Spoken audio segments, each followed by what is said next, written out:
Hi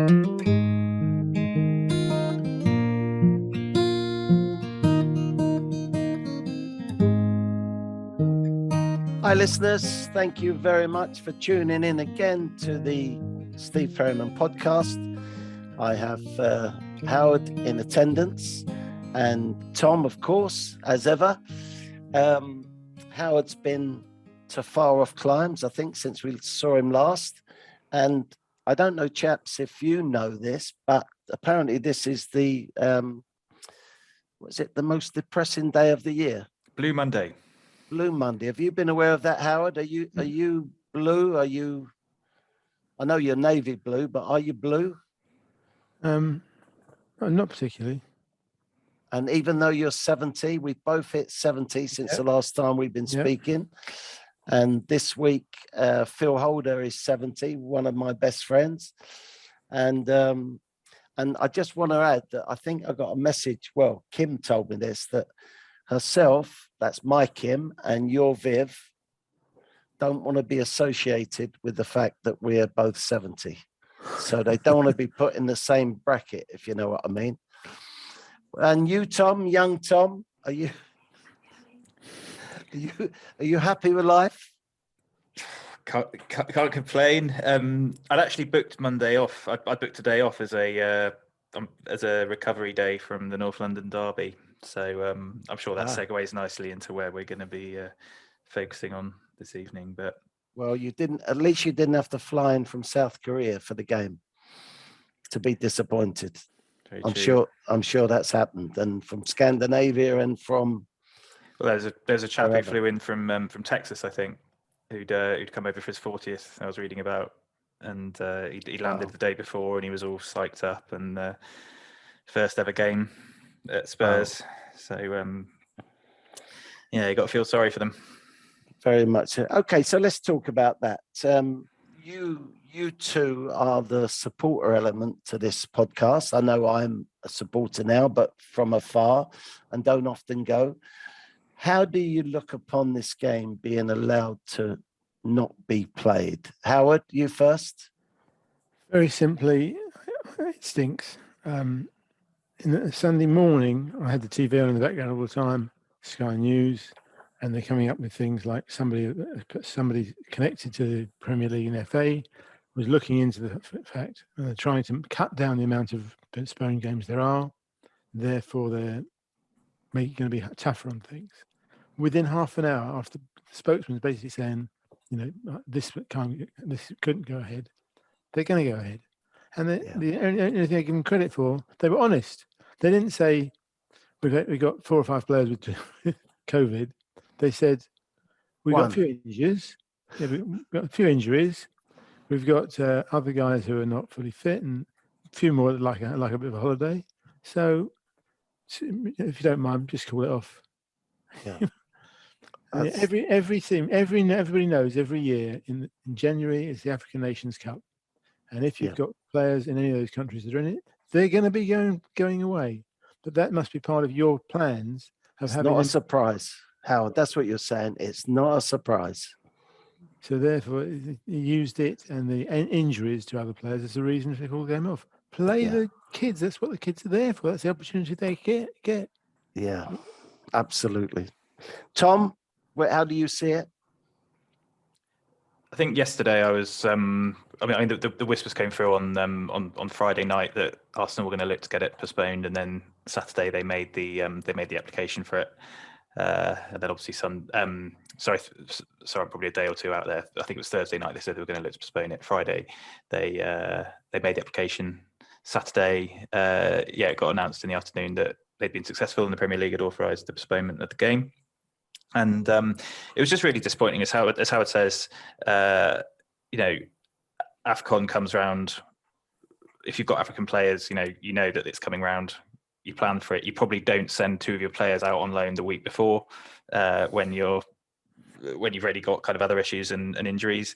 And at the end of the day, Arsenal have taken advantage of a loophole, really, which says that having read a bit more about how this kind of postponement in the age of COVID works, so long as there's a COVID impact on your team, you can apply for a postponement, and that's where the kind of wording is too vague, because there was a COVID impact on their team because one player had COVID, but that wasn't the reason that they needed to have it postponed. It was because they had players out at AFCON, they had injuries, and therefore they made the application, they chanced their arm, and and for the Premier League, who'd probably set a precedent or two with previous games, allowed it.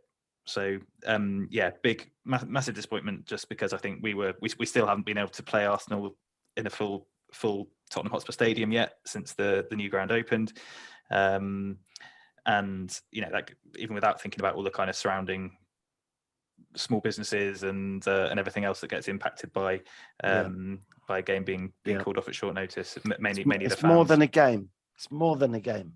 It is, and it's I think travel. I think a lot of the catering. It's all those extra bits. Yeah, it's very easy to look at it as a kind of, if you're not a match going fan, you kind of don't necessarily think about everything that kind of comes with it, and everything that's going on the day, and how much joy going to the football gives to so many people every week, and there's just so many little things like that, as well as the kind of more operational stuff, and it just kind of it just felt pretty sour, to be honest.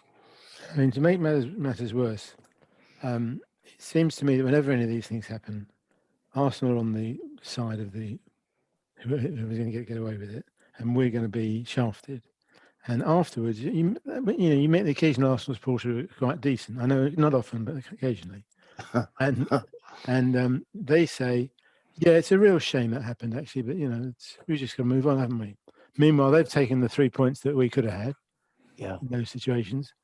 And remember Lasagna Gate? Does it happen to anybody else? Only to us does that sort of thing happen. Yeah, exactly. Were you actually surprised that they put in for the postponement for the? Yeah, I really was. I was amazed, but perhaps that's me being far enough away from my own playing professionalism type. Get what you can. Pinch an inch somewhere, because it, all those inches add up in the end. But I was sort of devastated that they even asked for the game to be off. And what about Leeds, Tom? What about their reaction to it? Well, they different class. Yeah, they put out a team. Yeah, they had about 2 Premier League appearances in total across their bench, away at West Ham, and they slight exaggeration, but they went and got on with the game. And got a great result that did us a big favour as well. So I mean, that was probably the highlight of my weekend, to be honest. Seeing apart from my daughter's 5th birthday,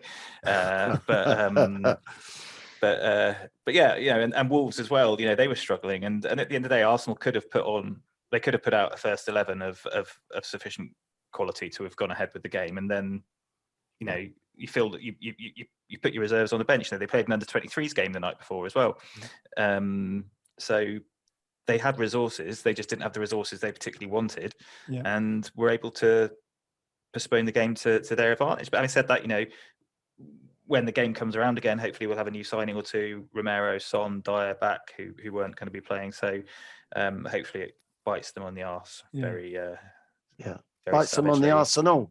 Exactly. So I was particularly disappointed. I've always, this may not sound great, but I've always seen Arsenal as a club with class.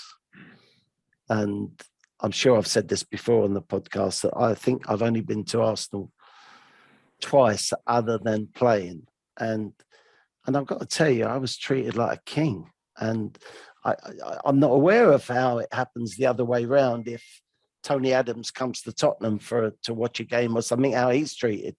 But I can only talk from my own situation, and they come across at board level, have done in the past, very classy, and this doesn't reek of class, does it? No, I can tell you lots of security guys and those kind of sundry items that are necessary. They often do work for Tottenham and Arsenal, whichever one's going to be at home.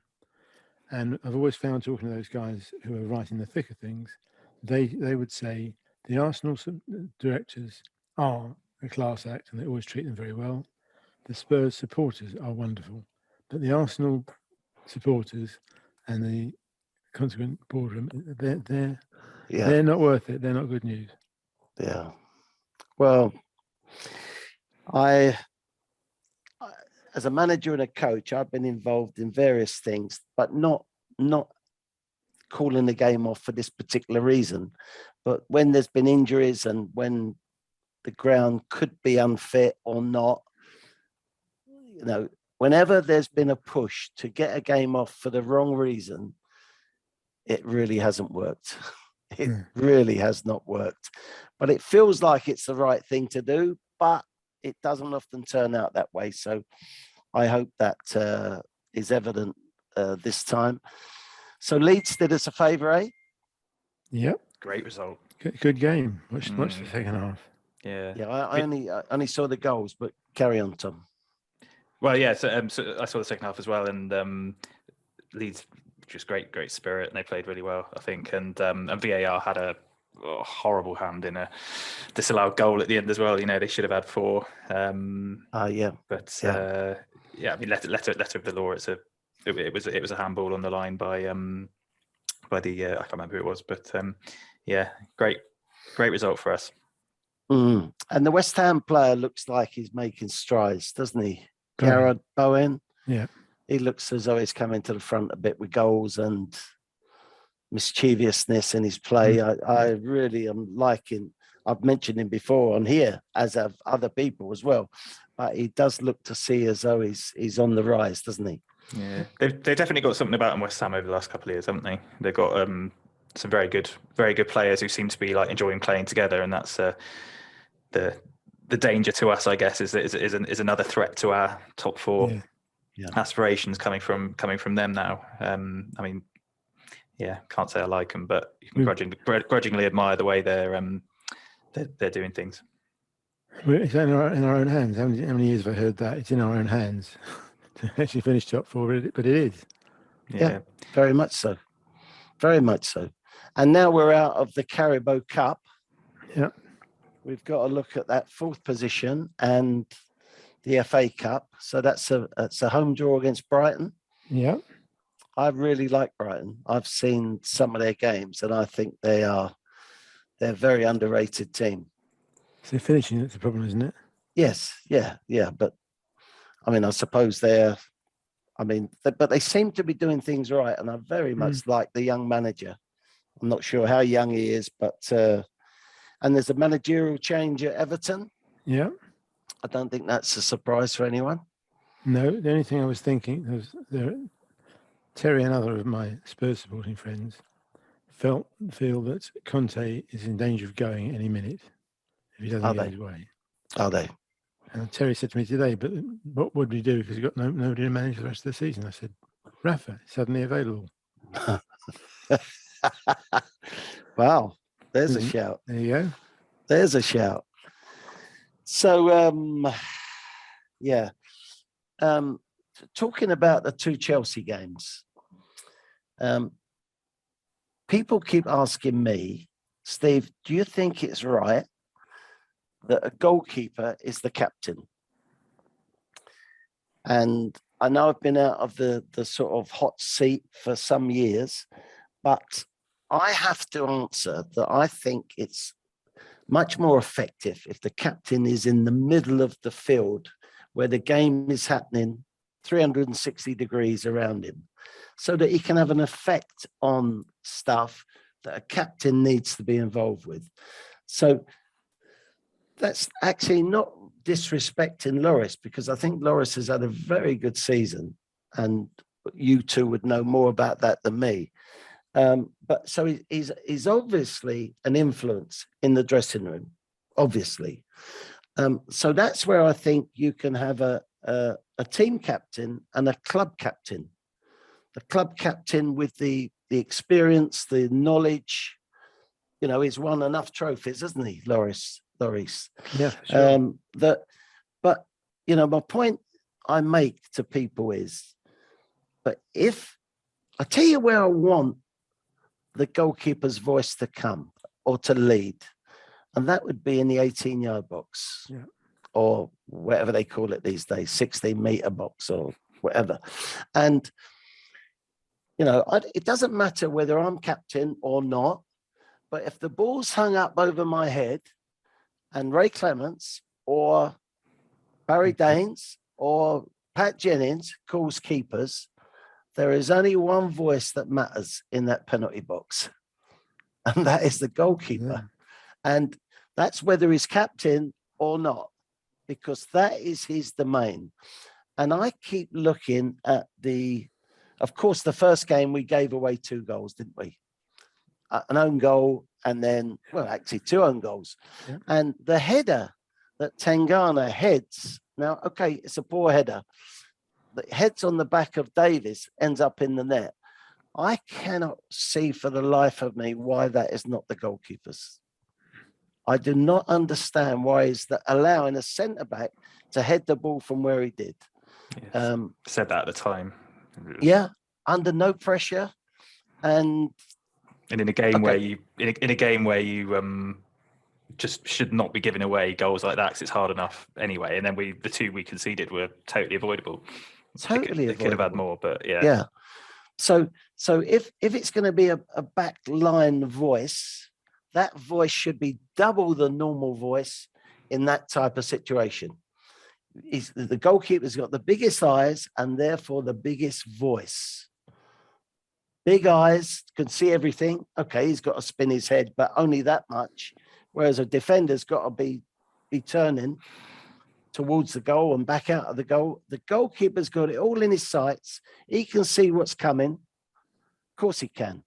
And therefore that should show itself in the quickness of decision, and therefore the voice that follows that decision or leads that decision.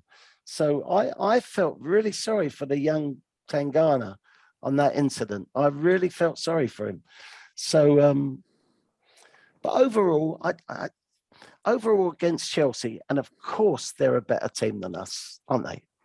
They're rightly so. They should be. Okay, the manager's not been at it that long, but he's obviously a manager of some quality, as is ours. But our man hasn't had so long to put it together, has he? Yeah. And we're all delighted with him and sure that he will. I mean, you know, the league results are terrific so far. So, you know, he's keeping us in with a chance and a shout. But I just didn't think we really, really competed with them. And I think that was shown by... is it Rudiger? Yeah, Rudiger. Rudiger over 2 games, no one got near him, no one touched him.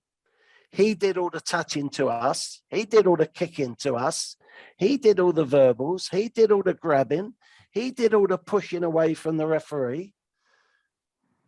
And that's where I'm saying, and I can talk from personal experience, that's where the captain is stepping in, as I saw, to a bully. To a bully. That's when you've got to have your captain on site dealing with a bully. And I've got to tell you, and it's easy to say from the comfort of my house here at 70 years of age, but my focus would have been number 1 on Rudiger for what he's done to us in the past, and what he's doing us in the future. You see his attitude when he scored the goal, what he was doing to his facial expression to the crowd. Wow, that's, you can't shake that man's hand when he leaves the field. You cannot. You absolutely cannot. So that's what worries me, and that's when I get a bit riled when people call us Spursy. And when I want to stand up for my club, I say, well, yeah, I must have been Spursy then, because I was there 19 years. But on those moments like that, and I've described other moments in Chelsea situations, the famous game where we were 2-0 up and the incident just before half time and etc. We just take a step back rather than taking a step forward. I'm not saying get sent off. I'm not saying be over aggressive, but be controlled aggressive. And that is something that I think that that our manager's got to work on with the group as such. Leadership in the dressing room, leadership in training days is different to leadership at the moment on the field. And I think there you need someone on call, on site, at it. So yeah. What about this one passed us all by? What about Arsenal wearing the white kit at Wolves? It's a big charity thing, isn't it?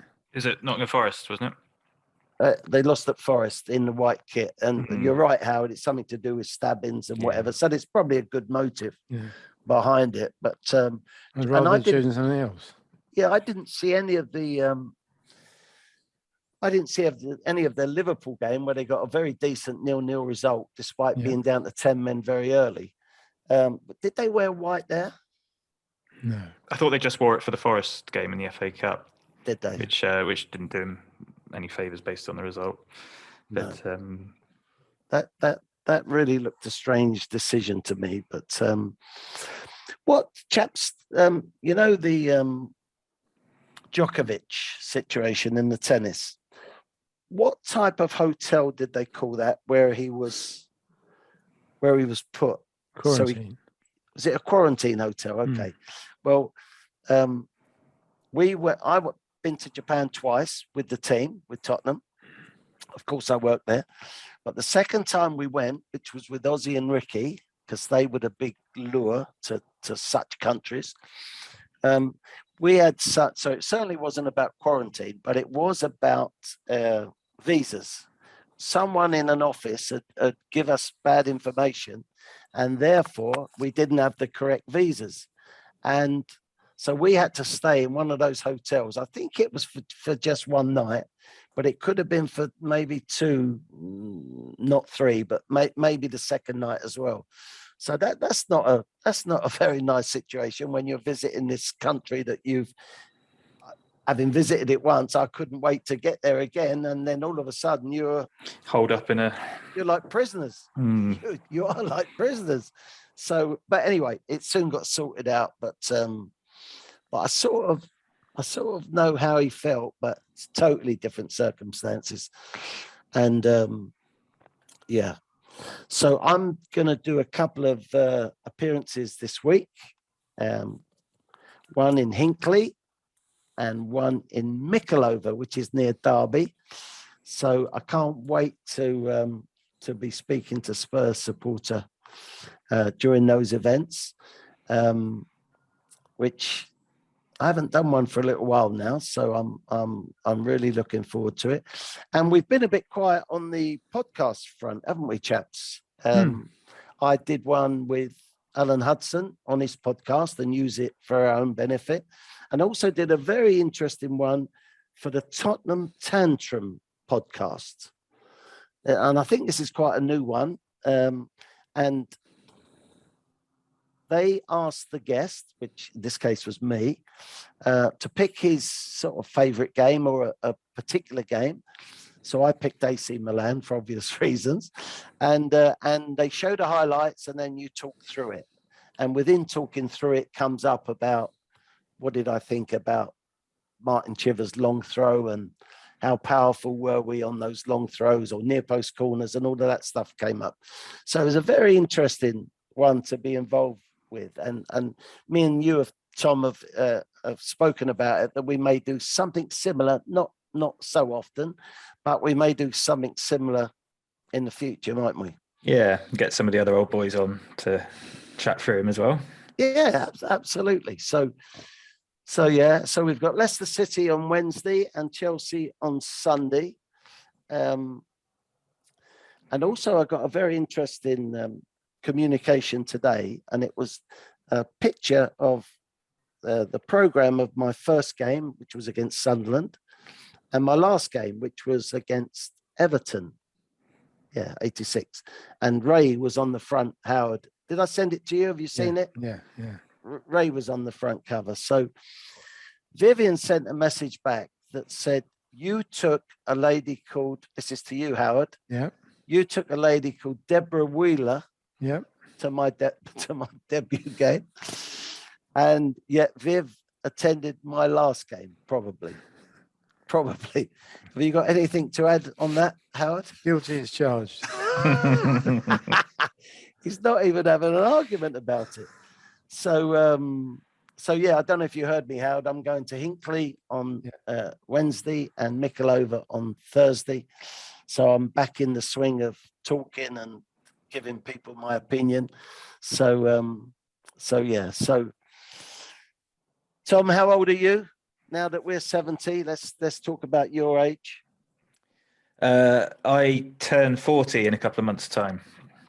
So I was born in the year of the yellow FA Cup win. Wow, good days. Yeah, but yeah, I've just got to say, just seen, by the way, we should Eric Lamela has just won the Puskas Award for his derby goal against Arsenal, his Rabona. Has he? Yeah. So well done. Congratulations to him. Miss him quite a lot, actually. He had a bit of fight on the pitch, which he certainly did. We certainly could do with at times this season. Who did you think held their own against Chelsea, player wise?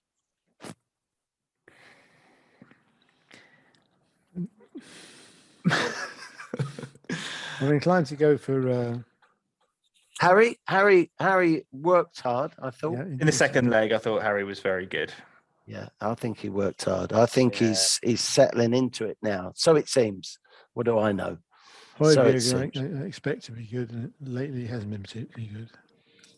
Yeah, I think I always come back to him. I think he needs to be released in midfield more by the centre backs. Yeah. So it's a popular theme of mine, but I think he has too much work to do, and he goes too deep back to go and get the ball, which I think that's a good point. Seems a bit of a waste. I think at times he sometimes seems like he's, like you say, possibly stretched a bit in terms of what he's meant to be doing, because there was one bit during the Chelsea game, the first leg, where he didn't. It looked quite horrific in real time. It looked like he was just. I can't remember which Chelsea player was running at him, but it was like a 50-50 ball, which he could have gone for, and he ended up kind of like looking like a space invader in the middle of the pitch, not waving his arms, and it's like he wasn't sure whether to cover space or go for the ball. And in the end, and in real time, it looked really bad on his part that he just kind of hadn't. He'd let the ball go, but that could well have been a symptom of him being asked to do too much or trying to do too much in the middle of the pitch at the expense of actually focusing on specific aspects of his game. I don't know, but sure. But yeah, there was definitely a couple of times where he didn't cover himself in glory, but could well be for that kind of reason. Yeah, we mentioned Harry there. Do you remember the chance sort of that ran past the far post? Yeah. Harry just missed it. Yeah. That for me is the number one place to get. Okay, there's never an easy goal. It still needs scoring. And actually, I thought he did everything that he could possibly do to reach that ball. But I still say, if you put someone first on the first man to stop them heading the ball out, but maybe flicking it on yourself, and someone running the back post, like the back door, that's where chances come. And I think one of the Leeds goals yesterday was that, on that far post. And the goal that got Scotland through the World Cup qualifiers, McTominay, he scored such an important goal in that position. But it's all about, when commentators speak in games, they talk about the right player in the right place. And yes, that of course that's right. But I'm adding the extra bit. The right player in the right place, thinking the right thought. And that's what a manager encourages you to do by giving you the position, particularly this far post position, and thinking the right thought is it's coming. It's not might come, it's coming. Because if you can only be positive enough if you think it's coming. And when it does come, guess what? You're ready for it. So, bit of a lesson there for us again. But But yeah. So troops, thank you for listening. It's a shorter one this week, but thank you for your involvement, Howard and Tom. Pleasure. We're all back together again, and therefore next time we will meet up in person, Tom, it will be your birthday. Yes. Very good. Gonna be fun, I'm sure. Yeah, we're getting used to these little social events now, and maybe the COVID situation is going to be so much better by then, so there won't be any doubt in it, will there? Yeah, I'd hope so. So thank you all for listening. Come and see us next time. Hopefully there are at least some games on next time we speak to you. And come on, you Spurs!